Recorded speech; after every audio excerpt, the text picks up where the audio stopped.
For the first time in the history of Uganda's para swimming, celebrated swimmer Kukundakwe will have company when she sets off to travel to Indianapolis in the United States of America for national duty. The two times Paralympian will be in the company of two others, including Kondoliza Nakaziwe and Enoch Sechitende. Unlike the much-exposed Kukundakwe, Kondoliza and Enoch will be on the first journey to earn their Paralympic swimming classification licenses. And I think it's such a big achievement for us to have a growing team. For them, the purpose of this event is to get their paraswimming license and classification, which is very, very important if they are to continue in the paraswimming career.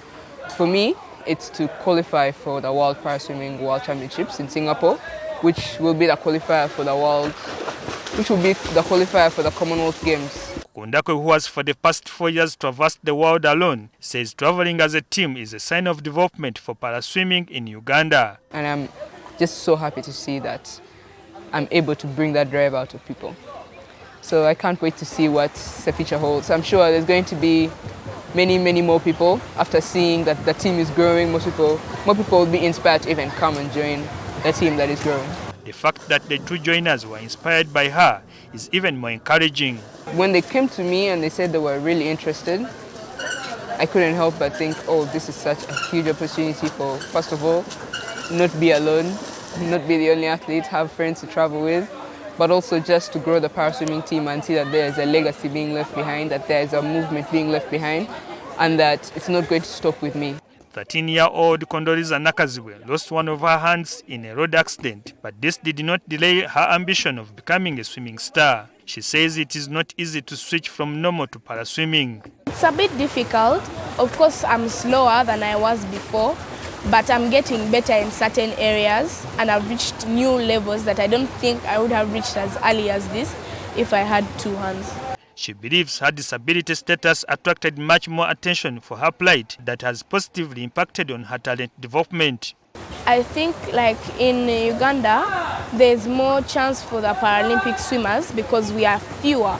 So they would pay more attention to you and push you to higher levels that you can exceed what you wanted.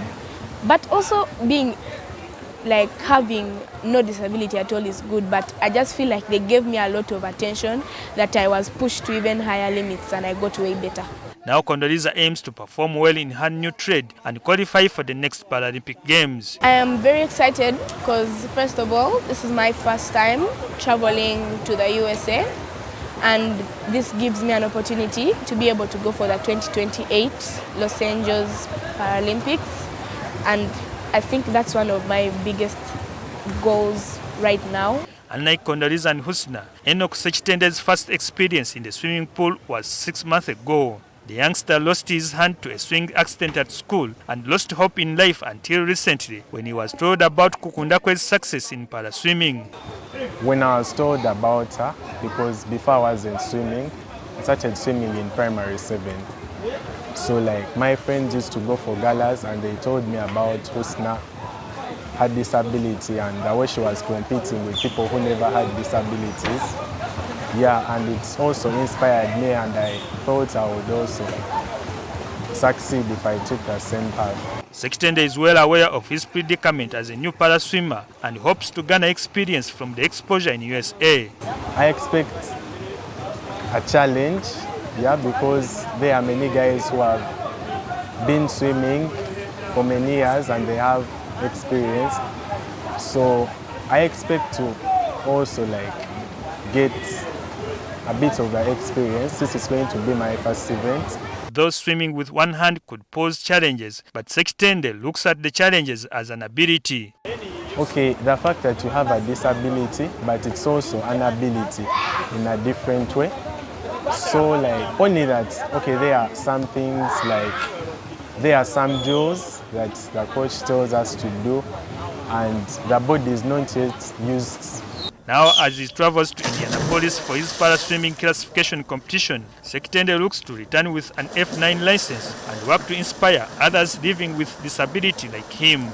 Sam Mpoza, NTV Sport.